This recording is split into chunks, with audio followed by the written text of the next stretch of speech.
दोस्तों इस वीडियो में हम सीखेंगे दिए गई सारणी का माध्यक या माध्यिका ज्ञात करना।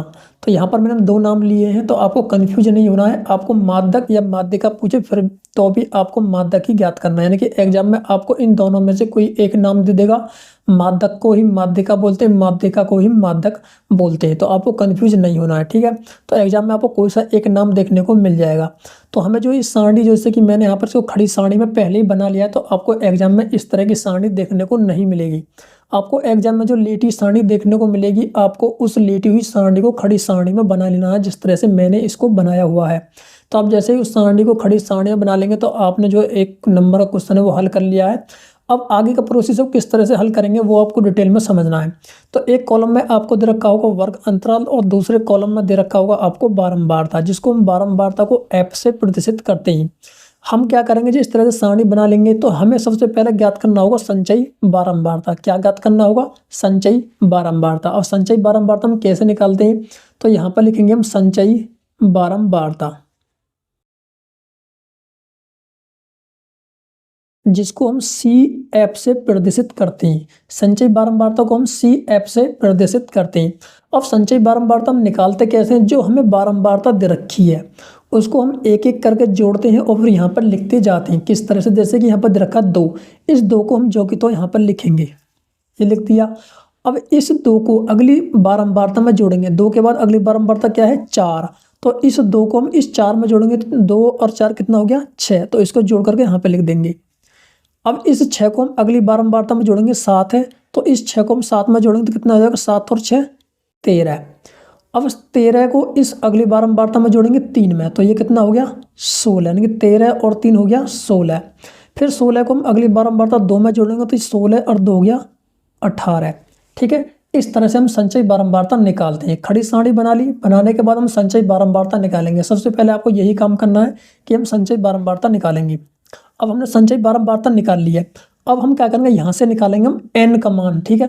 एन को ही हम सिग्मा एफ बोल देते हैं, यानी कि सिग्मा एफ। सिग्मा एफ का मतलब होता है कि जो एफ दर के इन सभी का योग।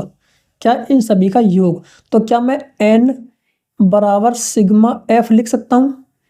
क्योंकि हम एन को ही सिग्मा एफ बोल देते हैं और इनका एन का मान ही हमारा क्या होगा? जो सिग्मा एफ का मान होगा वही हमारा एन का मान होगा। तो इनको जोड़ेंगे, 2 और 4 कितना हो गया? 6, 6 और 7 हो गया 13, 13 और 3 हो गया 16, 16 और 2 हो गया 18, ठीक है। अब क्या करना? हमारा एन का मान मिल गया 18। तो देखिए, अब आपने एक चीज़ कॉमन देखी होगी, जो हमें बारंबारता का योग 18 आया और संचयी बारंबारता में जो लास्ट की संख्या 18 है, ठीक है, वो भी सेम है। तो आपको बार बार जोड़ने की जरूरत ना पड़े, इसलिए मैं आपको बता रहा हूँ कि आपको एक ही बार में जोड़ करके एन का मान 18 मिल जाएगा।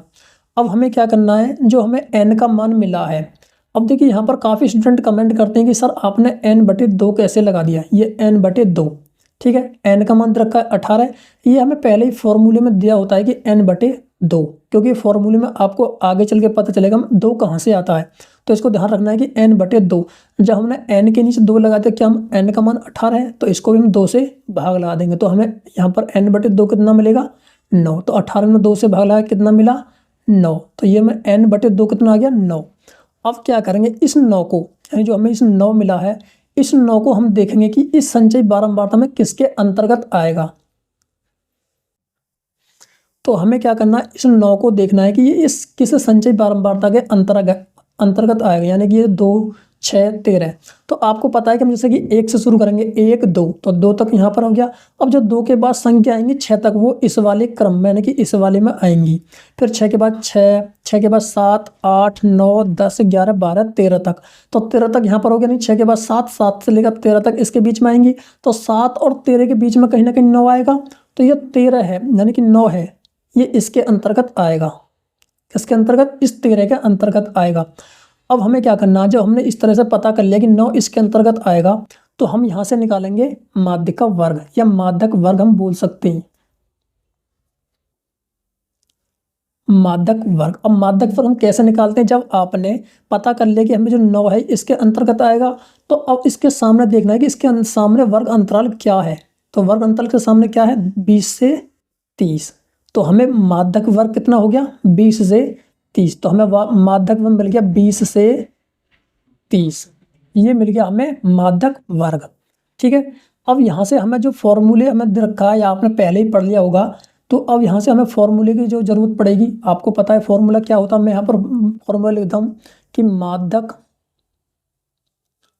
बराबर होता है L plus N/2 minus CF और बटे F और गुणा में होता है H। ये हमारा माध्यक निकालने का सूत्र होता है। अब इसकी सहायता से हमें किस किस की जरूरत पड़ेगी, उन सभी का मान हम ज्ञात करेंगे। सबसे पहले दे रखा है L, तो जो हमें माध्यक वर्ग दे रखा है 20 से 30, जो पहली संख्या होती है ये वाली, ये क्या है हमारा L का मान, तो L बराबर हो गया 20। ठीक है, जो माध्यक वर्ग दे रखा है उससे पहली संख्या क्या है, जो पहली संख्या है उसकी 20, तो उसी को बोलते हैं हम L का मान। तो L का मान कितना हो गया 20। अब अगली संख्या दे रखी है यहाँ पे देखिए H कैसे निकालेंगे, H का मान निकालते हैं इन दोनों में अंतर।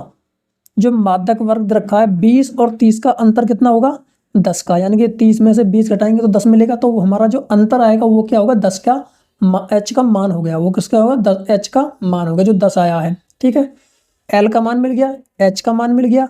अब N/2, तो N/2 वो हमें पहले ही मिल चुका है 9, यहाँ पर देख सकती हैं कितना 9।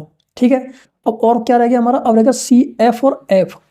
तो यहाँ से F का मान किस तरह से निकालेंगे, देखिए जो हमने 9 देखा था, ये 9 हमारा 13 के अंतर्गत आया था। इसके सामने F क्या है, यानी कि बारंबारता, फ्रीक्वेंसी, ये क्या है F का मान। ठीक है, ये क्या है F का मान, तो F का मान कितना हो गया 7। अब हमें एक और रह गया CF कैसे निकालते हैं, हमें पता है कि जो 9 है वो संचयी बारंबारता 13 के अंतर्गत आया था। अब उससे पहले जो संख्या दे रखी है 6 दे रखी है 13 से पहले, तो ये क्या हमारा CF का मान, तो CF का मान हो गया 6। ठीक है, अब यहाँ पर जो हमें सूत्र में जो भी दे रखे हैं सभी के मान हमने ज्ञात कर लिए। अब हम क्या करेंगे, इन सभी संख्याओं को सूत्र में बैठाएंगे और हमें जो फिर माध्यक ज्ञात हो जाएगा। तो हम सूत्र को लिख लेते हैं यहाँ पर एक बार और, L plus N/2 minus CF/F और गुणा H, ये हमारा क्या है फॉर्मूला। तो सबसे पहले देखिए 20 दे रखते यानी कि L का मान कितना है 20 प्लस, ठीक है, N/2 का मान कितना है 9 माइनस CF का मान कितना है 6 और बटे में F का मान कितना है 7 और गुणा कितना है H का मान कितना था 10, ये देख सकते हैं। ठीक है, हमने मान सभी को बैठा दिया। अब इसको हम आगे हल करेंगे, तो जगह 20 प्लस 9 में से 6 गया 3/7 और गुणा 10। अब इसकी गुणा करेंगे हम 3 में होगी, तो ये जगह 20 प्लस 10 दिया 30/7। इसके नीचे 1 मान लेंगे। ठीक है, इसके नीचे 1 मान लेंगे। अब हम क्या करेंगे, इसको भिन्न की तरह हल करेंगे।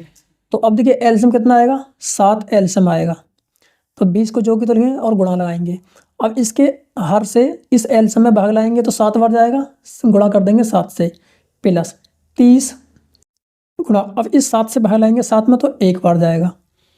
ठीक है, अब देखिए यहाँ पर लेंगे 20 सत्ते 140 प्लस 30 एकम 30 और बटे 7। अब इस आगे हल करेंगे तो 140 और 30 कितना हो गया 170/7। अब हम क्या करेंगे 170 में 7 से भाग लाएंगे तो 7 दूनी 14। ठीक है, घटाएंगे तो कितना बचेगा 3, 30 हो गया, 7 चौक 28, घटाएंगे 2 बचेगा और दशम लाएंगे फिर 0 बढ़ा लेंगे, 7 दूनी 14, कितना बचेगा घटाएंगे तो 6 बचेगा। ठीक है, फिर एक और 0 बढ़ा लेंगे तो 7 8 56, 7 8 56। तो इसी तरह से आपको 2 अंक दशमलव जो है 2 अंक तक निकाल लेना है, क्योंकि आगे इस तरह से चलता रहेगा, फिर 4 बचेगा, इस तरह से आगे जाता रहेगा। तो हम क्या करेंगे, जब 170 में 7 से भाग लगाया तो ये कितना आ गया 24.28। ठीक है, तो हमारा जो माध्यक कितना हो गया, ये माध्यक बराबर 24.28 और यह आ गया हमारा माध्यक फाइनल आंसर। ठीक है, कहीं कहीं आपको जो है 24.29 देखने को मिल जाएगा, क्योंकि अभी भाग जो है आगे जाता रहेगा, तो हम इसको पूरा करने के लिए 24.29 लिख देते हैं। तो आपको इन दोनों में से कोई भी एक आंसर देना है। ठीक है, तो इसी तरह से हम तो दिए गए सांडी का माध्यक ज्ञात करते हैं। तो अगर आपको वीडियो पसंद आए तो वीडियो को लाइक कीजिए, और जो मैंने आपको समझाया भी तो बेहतरीन अच्छे से समझ में आया होगा। तो चलिए फ्रेंड, मिलते हैं वीडियो में, तब तक के लिए बाय, थैंक यू।